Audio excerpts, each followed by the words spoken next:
नमस्कार दोस्तों, हर्षित द्विवेदी एजुकेशन में आपका स्वागत है। मेरा नाम है विनीत सागर। यूनाइटेड स्टेट्स ऑफ अमेरिका का नॉर्थर्न मोस्ट स्टेट है अलास्का। अलास्का यूएसए का एक एक्सक्लेव है। एक्सक्लेव का मतलब क्या होता है दोस्तों?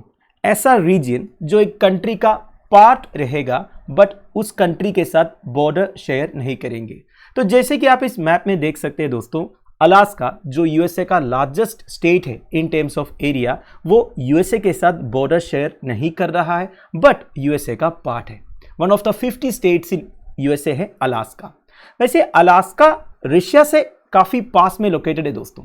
वैसे अलास्का की हिस्ट्री आपको पता होगा। 1866 में यूएसए $7.2 मिलियन देके रशिया से खरीदा था अलास्का जो है। वैसे अलास्का आर्टिक ओशन के साथ बॉर्डर शेयर करता है, पैसिफिक ओशन के साथ भी बॉर्डर शेयर करता है। अलास्का और रशिया के बीच में ये जो स्ट्रेट आपको दिख रहा है, जो आर्टिक ओशन को पैसिफिक ओशन के साथ कनेक्ट करता है, इस स्ट्रेट का नाम है बेरिंग स्ट्रेट। वैसे अलास्का एक मेजर टूरिस्ट डेस्टिनेशन है। अलास्का में टूरिस्ट सबसे ज्यादा पसंद करते हैं northern lights viewing. Northern lights का मतलब क्या होता है दोस्तों? जिसे पोलर लाइट्स या फिर ऑरोरा भी कहते हैं।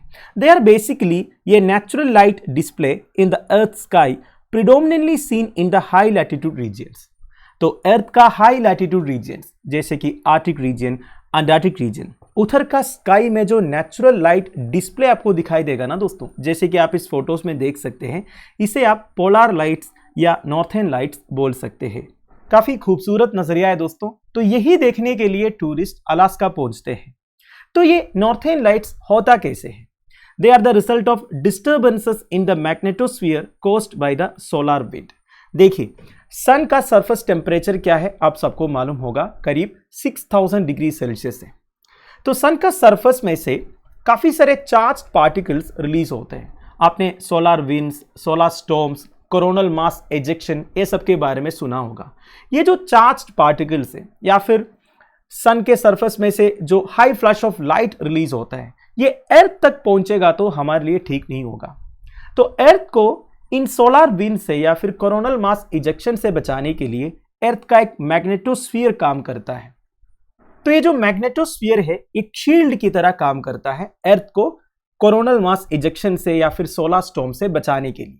पर देखिए दोस्तों, जब सन का सरफेस में से कोरोनल मास इजेक्शंस होते हैं और जब चार्ज्ड पार्टिकल्स मैग्नेटोस्फीयर में हिट करता है, इस वजह से मैग्नेटोस्फीयर में जो चार्ज्ड पार्टिकल्स ऑलरेडी है वो डिस्टर्ब होता है। बेसिकली अर्थ का मैग्नेटोस्फीयर में आपको इलेक्ट्रॉन्स, प्रोटॉन्स जैसे चार्ज्ड पार्टिकल्स मिलेगा। तो ये जो चार्ज पार्टिकल्स की ट्रेजेक्ट्री डिस्टर्ब हो जाएगा जब ये सोलर विंड्स या कोरोनल मास इजेक्शंस मैग्नेटोस्फीयर में हिट करता है, जिस वजह से ये चार्ज पार्टिकल्स अपर एटमॉस्फेयर में प्रेसिपिटेट होने लगता है, बेसिकली हमारा थर्मोस्फीयर में या फिर एक्सोस्फीयर में। And the resulting ionisation and excitation of atmospheric constituents emit light of varying colour and complexity. तो बेसिकली ये सबकी वजह से एटमॉस्फेरिक कॉन्स्टिट्यूएंट्स का जो आयनाइजेशन होता है, एक्साइटेशन होता है, ये अलग अलग कलर एंड कॉम्प्लेक्सिटी का लाइट को एमिट करता है, जो आपको नॉर्थर्न लाइट्स के रूप में दिखाई देगा। तो अब न्यूज क्या आया है दोस्तों? रिसेंटली नॉर्थर्न लाइट्स एंथुसियास्ट जब अलास्का में गए नॉर्थर्न लाइट्स देखने के लिए, उन्हें एक सरप्राइज मिला।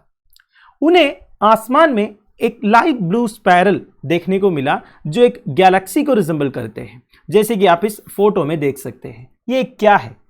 इस तरह एक स्पाइरल क्यों फॉर्म हुआ आसमान में, ये हम डिस्कस करें। तो ये ब्लू स्पाइरल के पीछे का सच ये है दोस्तों, recently Elon Musk on SpaceX अपना ट्रांसपोर्टर मिशन के लिए एक रॉकेट लॉन्च किया था कैलिफोर्निया से।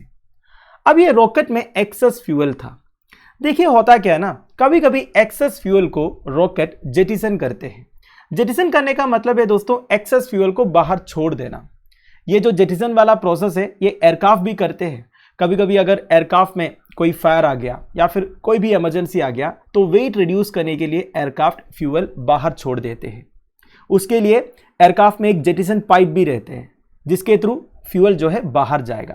तो एक्चुअली ये जो रॉकेट है ये जेटिसन किया, तो ये जो जेटिसन फ्यूल है हाई अल्टीट्यूड रीजन्स में आइस में बदल जाता है, क्योंकि आपको पता है दोस्तों हाई अल्टीट्यूड रीजन्स में क्या है, काफी लो टेम्परेचर है।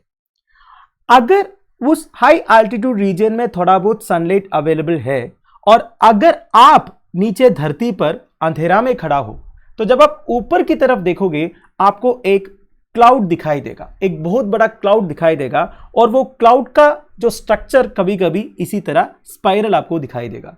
सो this was the actual reason behind this big cloud on Alaska's northern skies.